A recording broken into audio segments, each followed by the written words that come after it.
나는 내연녀의 딸이다. 18살이 되던 해 생물학적 아버지인 재벌 회장이 세상을 떠났다.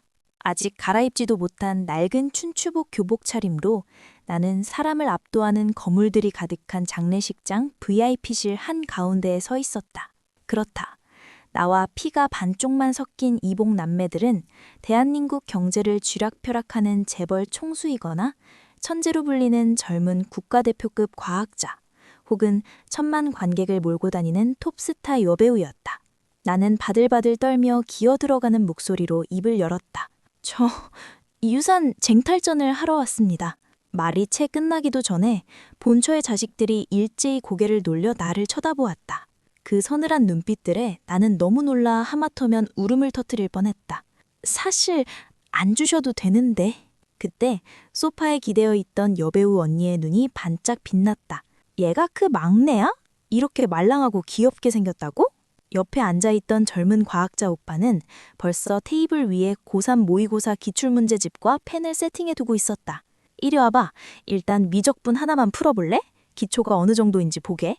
상석에 앉아있던 재벌 총수 오빠는 나른한 손짓으로 블랙카드를 테이블 위에 던졌다. 그 영감탱이 푼돈을 뭐하러 나눠 가져. 자, 오빠라고 한번 불러봐. 그 돈의 10배를 내 계좌에 꽂아줄 테니까. 내 어머니는 아주 전형적인 이른바 템프로 출신의 고급 스폰서녀였다. 처음부터 두 사람의 관계는 명확했다. 회장은 돈을 주고 어머니는 젊음과 외모를 제공했다. 철저한 비즈니스였고 감정 따윈 얽히지 않았다. 하지만 호화로운 생활이 길어지자 사람의 욕심은 끝을 몰랐다. 어머니는 임신을 했고 불러오는 배를 무기 삼아 재벌의 아이를 임신하고 도망친 비련의 여주인공 행세를 했다. 도망치기 전 그녀는 회장이 자신을 찾지 못할까봐 인스타그램과 페이스북에 자신의 위치를 은근슬쩍 흘리기까지 했다. 그녀의 망상 속에서 회장은 그녀를 찾기 위해 서울 시내를 발칵 뒤집고 본처는 자격지심에 무너져 이혼 서류에 도장을 찍고 물러날 터였다. 하지만 그녀는 한 가지를 크게 착각했다. 그 늙은 회장은 그녀를 찾을 생각조차 없었다. 그녀도 뱃속의 핏덩이도 그에겐 안중에도 없었다. 어머니는 만삭의 몸을 이끌고 하그룹 본가 정문 앞에서 시위를 벌였다. 경호원들은 단 한마디도 없이 그녀를 들어서 쓰레기장 옆에 내동갱이 쳤다. 돌아서며 그들이 전한 본처, 하사모님의 말은 이랬다. 능력이 되면 당신이 직접 그 남자를 뺏어보든가. 우리 집엔 저딴 쓰레기를 드릴 자리가 없어. 애가 태어나면 내가 걷어서 키워주지. 하지만 당신에겐 단 한 푼도 줄 수 없다. 기나긴 헛수고 끝에 어머님은 절망했다. 하지만 이미 다리 찰대로 찬 아이를 지울 순 없었다. 그녀는 원망 속에서 나를 낳았고 폭언과 매질로 나를 키웠다. 그녀가 입버릇처럼 하던 말이 있었다. 너는 그 영감탱이 씨야. 그 노인네가 죽으면 그 재산에는 무조건 네 몫이 있는 거라고. 그녀의 오랜 염원대로 내가 고3이 되던 해 생부가 죽었다. 부고를 듣자마자 어머니는 나를 장례식장으로 등 떠밀었다. 서지안, 똑똑히 들어. 너까지 포함해서 그 집 자식은 넷이야. 넌 무조건 그 재산의 4분의 1을 받아내야 해. 돈 못 받아오면 이 집에 다시 들어올 생각 꿈도 꾸지 마. 도끼가 잔뜩 오른 어머니의 얼굴은 공포 그 자체였다. 엄마, 나 혼자 두고 가지 마. 무서워. 맨날 무섭대, 등신 같은 년이. 내가 널 으트 왜 키웠는데. 내 청춘 다 갉아먹은 년. 유산 받아오면 나한테 다 넘겨. 안 그러면 넌 그냥 호적 파버릴 테니까. 그녀는 내 주머니를 뒤져 마지막 남은 만원짜리 한 장마저 빼앗아 갔다. 나는 멍하니 서 있었다. 버스비조차 없었다. 장례식장은 경기도 외곽의 추모봉원이었다. 걸어서 서울의 달동네까지 가려면 내일 밤이 돼도 도착할 수 없을 터였다. 산바람이 불어오자 등골이 오싹해졌다. 나는 입술을 꽉 깨물고 장례식장 안으로 발걸음을 옮겼다. 장례 절차는 모두 끝나고 조문객들도 빠져나간 뒤였다. VIP실에 본처의 세 자녀와 대형 로펌의 변호사만 남아 마지막 서류 작업을 하고 있었다. 고 하 회장님의 최종 유언에 따라 현금성 자산 200억 원은 세 분께서 균등하게 분할하여. 200억 원. 나는 마른 침을 삼켰다. 4분의 1이면 50이다. 손바닥에 식은땀이 배어났다. 저 엄청난 돈을 내연녀의 딸에게 순순히 떼어줄 리가 없다. 뺨을 몇 대 맞더라도 내일 학교에서 모의고사를 봐야 하니 오른손만은 무사하기를 바랬을 뿐이다. 상석에 앉아있던 첫째, 하윤경. 국내 영화제를 씁쓸한 천만 배우. 검은 상복조차 그녀의 눈부신 미모를 가리지 않았다. 그녀는 서류를 대충 훑더니 옆으로 툭 던졌다. 겨우 이거야? 이런 푼돈 정리하자고 내 스케줄을 뺀 거야? 둘째, 하태원. 그는 하얀 셔츠에 은퇴 안경을 쓴 국가가 관리하는 천재 과학자였다. 카이스트를 조기 졸업하고 국책연구소를 이끄는 그는 노트북 모니터에서 눈도 떼지 않았다. 돈 같은 거 내 알바 아니야. 어차피 내 연구비는 전부 국가 예산에서 나오니까. 서류는 셋째, 하태경의 손으로 넘어갔다. 하그룹의 실질적 총괄 대표인 그는 길고 단단한 손가락으로 유언장을 쥐더니 그 자리에서 찢어버렸다. 20억 가지고 유언장씩이나. 그냥 전액 사회에 기부하세요. 첫째와 둘째도 이의가 없는 듯 고개를 끄덕였다. 변호사가 기부 약정서를 꺼내려는 찰나 내가 조심스레 손을 번쩍 들었다. 저기 실례합니다만. 그 순간 네 사람의 시선이 일제히 나게 꽂혔다. 나는 낡은 춘추복을 입고 백조 무리 속에 낀 초라한 오리새끼처럼 서 있었다. 저 유산 쟁탈전을 하러 왔습니다. 그들의 압도적인 기세에 눌려 나는 덜덜 떨기 시작했다. 안 주셔도 괜찮습니다. 저기 혹시 버스비로 2,000원만 빌려주실 수 있을까요? 산에서 내려가야 해서요. 나는 슬금슬금 뒷걸음을 쳤다. 하지만 몇 걸음 못 가 뒷널미가 덥석 잡혔다. 하윤경이 나를 고양이 새끼처럼 번쩍 위로 올렸다. 얘가 왜 이렇게 가벼워? 그녀는 미간을 찌푸리며 나를 이리저리 돌려보았다. 뼈밖에 없잖아. 바람 불면 날아가겠네. 안 돼. 일단 살부터 찌워야겠어. 최소 10kg는 찌워야 사람 꼴이 나겠어. 머릿결은 다 상했고 피부는 다 탔네. 교복은 왜 이렇게 낡아? 잠깐 스타일리스트 팀 호출해. 하윤경은 곧바로 어딘가로 전화를 걸어 내 머리부터 발끝까지 싹 세팅할 준비를 지시했다. 언니, 제가 누군지 아세요? 하윤경이 내 허리를 감싸 안고 씩 웃었다. 차갑던 그녀의 얼굴에 묘한 활기가 돌았다. 알지? 그 영감탱이 혼외자잖아. 그녀는 과학자 오빠와 재벌 오빠를 가리키며 한숨을 쉬었다.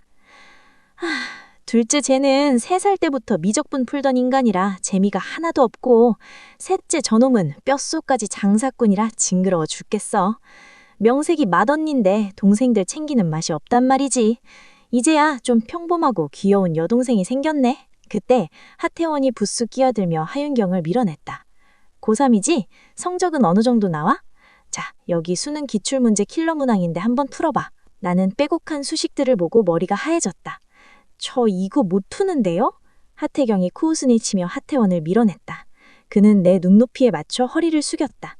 유산쟁 탈전하러 왔다며? 나는 침을 꿀깍 삼켰다. 드디어 올 것이 왔구나. 하지만 하태경은 나른한 미소를 지으며 지갑에서 한도 없는 블랙카드를 꺼내 내 손에 쥐어주었다. 그 영감탱이 돈이 있어봐야 얼마나 있겠어.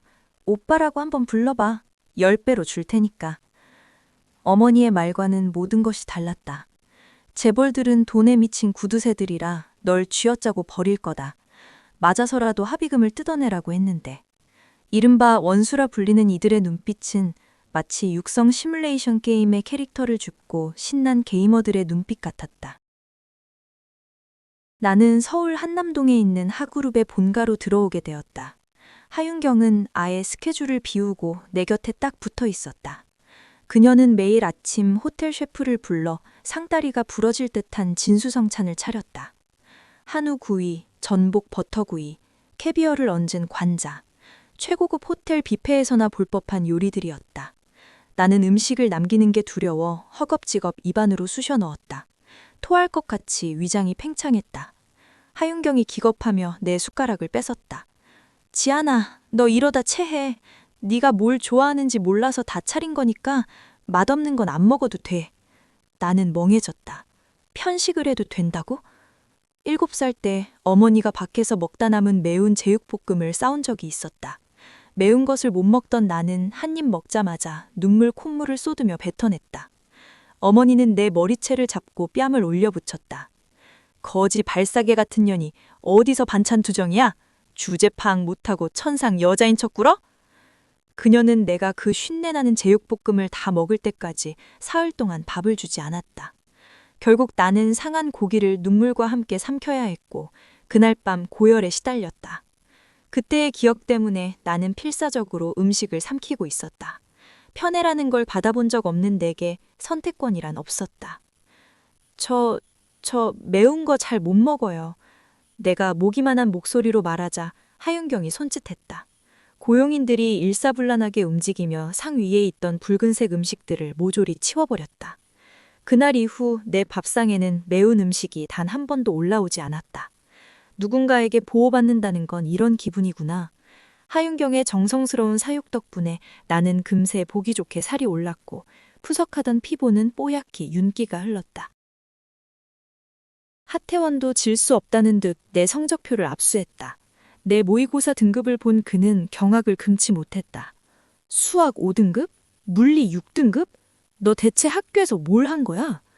그는 당장 학교로 달려가 내 장기 현장 체험학습을 신청하고 본인이 직접 1:1 과외를 하겠다고 선언했다. 그가 마이바흐를 끌고 학교 정문에 나타났을 때 하교하던 아이들의 시선이 일제히 쏠렸다. 어머, 저거 첨년딸 서지안 아냐? 며칠 학교 안 나오더니 스폰서라도 물었나 봐. 예전엔 나와 절친이었지만 어머니가 학교에 찾아와 난동을 부린 이후로 나를 주도해서 괴롭히던 임희수였다. 나는 얼굴이 화끈거려 급히 변명했다. 아니야, 우리 오빠야. 오빠? 첨년이 딸 하나 낳은 거 온 동네가 다 아는데 어디서 가족 행세야. 아저씨, 얘 조심하세요. 얘네 엄마가 찰거머리 같은 템프로 출신이라 한 번 물리면 뼈도 못 추려요. 하태원이 차에서 내려 내 앞을 막아섰다. 그는 차가운 얼굴로 임희수를 내려다보았다. 네가 임희수니? 우리 지안한테 입고 있던 옷 적선하듯 던져지고 우월감 느끼던 애? 그때 교무실에서 소식을 듣고 달려온 담임선생님이 하태원을 보고 기절할 듯 놀랐다. 아니, 하태원 박사님 아니십니까? 우리 학교엔 어쩐 일이십니까? 순식간에 교문 앞이 뒤집혔다. 카이스트 수석 입학, 최연소 국가연구소장. 교과서에나 나올 법한 천재가 내 오빠라는 사실에 아이들의 비웃음은 경악과 동경으로 바뀌었다. 하태원은 내 머리를 다정하게 쓰다듬었다. 오빠는 원래 여동생 부려먹으려고 있는 거야. 타, 지안아. 그날 이후 나를 고립시키던 단톡방에는 나를 찬양하고 노트를 빌려달라는 메시지가 폭주하기 시작했다. 첫째가 내 몸을 키우고 둘째가 내 뇌를 채웠다면 셋째 하태경의 방식은 아주 단순하고 폭력적이었다. 그는 나를 청담동 명품거리로 데려갔다. VVIP 라운지에 나를 앉아놓고 그는 나른하게 말했다. 눈길 가는 거 다 골라. 어머니가 그토록 접지책을 보며 갈망했던 에르메스, 샤넬백들이었다.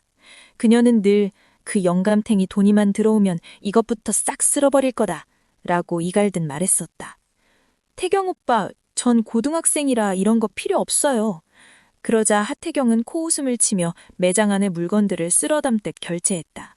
영수증에 찍힌 금액은 몇 억을 훌쩍 넘었다. 그리고 그는 나를 데리고 곧바로 길 건너 중고 명품숍으로 향했다. 포장도 뜯지 않은 물건들을 그 자리에서 다 팔아버렸다. 단 30분 만에 매입가와 판매가의 차액으로 3천만 원이 허공으로 날아갔다. 오빠, 미쳤어요? 방금 3천만 원을 손해봤잖아요. 하태경이 내 이마를 툭 쳤다. 돈 아까워하지 마. 네 엄마가 왜 그렇게 돈 거리면서 널 쥐어짜는지 알아? 돈을 한 번도 쥐어본 적이 없어서 돈의 노예가 된 거야. 돈은 그냥 네가 쓰기 위한 도구일 뿐이야.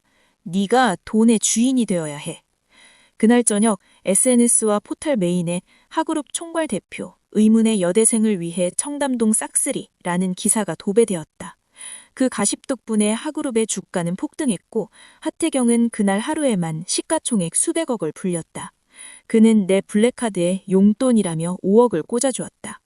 유산커녕 내 통장 잔고는 이미 평생 만져보지도 못할 숫자로 채워져 있었다. 꿈 같은 보름이 지났다. 나는 조금씩 구김살을 펴고 웃는 법을 배우고 있었다. 체형 교정 필라테스를 마치고 하윤경을 기다리던 골목길. 갑자기 시구창 냄새가 나는 누군가 내 팔을 낚아챘다. 어머니였다. 인연이 보름 동안 집에 안 들어오니 아주 팔자가 늘어졌네? 내가 받아오라는 유산은 어쨌고. 그녀가 내 팔을 거칠게 흔들었다. 내가 반사적으로 그녀의 손을 뿌리치자 그녀의 손바닥이 내 뺨을 후려쳤다. 짝! 나는 바닥에 나뒹굴고 모서리에 긁힌 뺨에서 피가 흘렀다. 어디서 눈을 똑바로 떠? 이 옷은 뭐야? 수백만 원짜리 명품을 두르고 돈이 없다고? 너 그 집 구석 오빠라는 놈들한테 다리라도 벌렸냐? 심장이 난도질 당하는 것 같았다. 생모라는 여자가 딸에게 할 수 있는 말이 아니었다. 입 조심해. 템프로 출신 첨년딸이라고 세상에 까발려줘? 하윤경 그 여배우년. 이미지 좋던데 혼외자 동생 감싸고 돈다고 기사나면 어떻게 될까? 하그룹 주가는 당장 돈 내놔. 일주일 준다. 어머니는 내 하얀 원피스에 묻은 피를 툭툭 털어내며 비웃고는 사라졌다. 나는 깨달았다. 시궁창 쥐새끼는 햇빛 아래로 나와도 결국 쥐새끼일 뿐이다. 내가 이 사람들과 엮여있는 한 나를 아껴준 하윤경, 하태원, 하태경 모두가 내 어머니의 진흙탕에 끌려들어 올 것이다. 저만치서 하윤경이 달려오는 모습이 보였다. 그녀가 내 뺨의 상처를 보고 눈빛이 서늘하게 굳었다. 누가 이랬어? 나는 억지로 미소를 지으며 한 걸음 물러섰다. 하 배우님, 그동안 감사했습니다. 전 이제 제자리로 돌아갈게요. 나는 낡은 교복으로 갈아입고 다시 산동네 달동네로 향하는 버스에 올랐다. 집에 돌아온 나를 보고 어머니는 돈부터 찾았지만 내 주머니에서 단돈 100원도 나오지 않자 길길이 날뛰었다. 쫓겨났어? 쓸모없는 년. 다리 몽둥이를 부러뜨려서 보낼 걸 그랬어. 그래야 불쌍해서라도 돈을 주지. 그녀가 빗자루를 들고 나를 내리치려는 순간 창밖에서 우당탕 소리가 났다. 지나가던 배달 오토바이가 골목에 내놓은 짬통, 음식물 쓰레기통을 들이받고 그 오물이 열린 문틈으로 쏟아져 어머니를 덮쳤다. 아, 씨발 이게 뭐야? 오물을 뒤집어 쓴 어머니가 욕설을 내뱉으며 화장실로 달려갔다. 나는 멍하니 서 있다가 부엌 창문이 스르륵 열리는 소리에 고개를 돌렸다. 하태원이 창틀에 매달려 배시시 웃고 있었다. 동생아, 오빠가 밥 배달 왔다. 그는 보온병에 담긴 뜨끈한 삼계탕을 꺼냈다. 첫째 누나가 너 안 먹이면 나 죽여버린댔어. 얼른 먹어. 내 눈에서 월칵 눈물이 쏟아졌다. 친엄마는 나를 때리고 돈을 갈취하는데 피가 반만 섞인 이 사람들은 왜 이렇게 나에게 따뜻한 걸까? 하태원이 내 눈가를 조심스레 닦아주었다. 울지 마, 지아나. 네 엄마가 우리 회사 와서 너 흠집 내려고 드러눕고 난리쳤는데 셋째가 경호원 풀어서 팔 꺾어버렸어. 걱정 말고 있어. 우리가 다 알아서 할 거니까. 다음 날 밤 팔에 깁스를 한 어머니가 슬그머니 방으로 들어왔다. 그녀의 손에는 작은 케이크가 들려 있었다. 오늘은 내 18번째 생일이었다. 지아나, 엄마가 미안하다. 다 널 위해서 돈 받아내려고 그랬던 거야. 오늘 네 생일이잖아. 케이크 먹자. 나는 서늘한 눈으로 그녀를 보았다. 그녀는 내가 의심할까봐 케이크를 한 입 크게 베어 물어 삼켰다. 나는 마지못해 포크를 들어 케이크를 조금 떠먹었다. 먹었으니까 이제 나가요. 그 순간 어머니의 얼굴에 악마 같은 미소가 번졌다. 그녀가 내 얼굴에 스프레이를 칙 뿌렸다. 강력한 수면 마취제였다. 눈앞이 흐려지며 몸이 바닥으로 허물어졌다. 희미해지는 의식 속에서 건장한 사내 2명이 들어오는 것이 보였다. 얼굴 반반하네. 섬에 팔면 돈 좀 받겠어. 하그룹에 몸값 요구하고 돈 받으면 바로 팔아 넘겨. 어머니의 목소리였다. 짐승만도 못한 핏줄. 나의 18살 생일은 그렇게 지옥으로 곤두박질 쳤다. 내가 사라진 지 단 반나절 만에 대한민국 전체가 발칵 뒤집혔다. 하윤경은 소속사 대표의 만류에도 불구하고 자신의 인스타그램 본 계정에 글을 올렸다. 제 하나뿐인 막내 동생 서지안이 실종되었습니다. 목격자를 찾습니다. 인스타그램 서버가 마비됐고 트위터 실시간 트렌드는 내 이름으로 도배되었다. 천만 배우의 혼외자 동생이라는 자극적인 타이틀은 대중의 이목을 끌기에 충분했다. 곧이어 하그룹 공식 계정에 공지사항이 올라왔다. 하태경이 직접 올린 글이었다. 서지안의 행방을 찾아주는 분께 사례금 1억씩을 지급합니다. 현찰로 쏩니다. 네티즌들은 열광했다. 동네 주민들, 배달기사들, 택시기사들이 블랙박스를 뒤지기 시작했고 경찰청장이 직접 나서 전담 수사팀을 꾸렸다. 하태원은 국가정보원급 인맥을 동원해 내 위치를 추적했다. 내가 눈을 뜬 곳은 어느 버려진 폐공장이었다. 납치범들은 인터넷을 뒤덮은 10억 현상금과 경찰의 포위망에 겁을 먹고 이미 도망친 뒤였다. 어머니만이 미친 듯이 소리를 지르며 내 목에 칼을 들이대고 있었다. 경찰차 사이렌 소리가 울려 퍼지고 하윤경, 하태원, 하태경이 차에서 뛰어내렸다. 서지한 털끝 하나라도 건드리면 넌 오늘 여기서 뒤지는 거야. 하윤경이 울부짖었다. 어머니는 광기찬 눈으로 칼날을 내 목에 바짝 붙였다. 피가 살짝 배어났다. 다가오지 마. 이년은 내 딸이야. 내가 죽이든 살리든 내 마음이라고. 왜 2년만 호강하고 나는 이 시공창에서 살아야 해. 억울해. 억울하다고. 그때였다.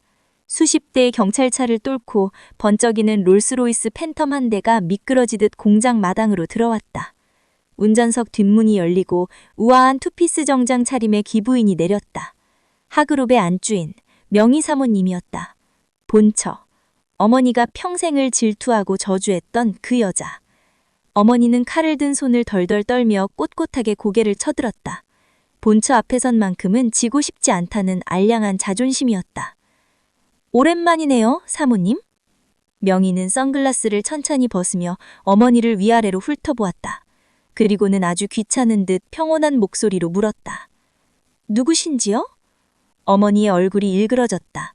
평생을 내가 저 남자를 빼앗았다는 승리감 하나로 버텨왔는데 정작 상대방은 자신의 존재조차 기억하지 않고 있었다. 뭐라고? 내가 누군지 몰라? 네 남편 회장 영감탱이 홀려서 이 애까지 낳은 나를 몰라?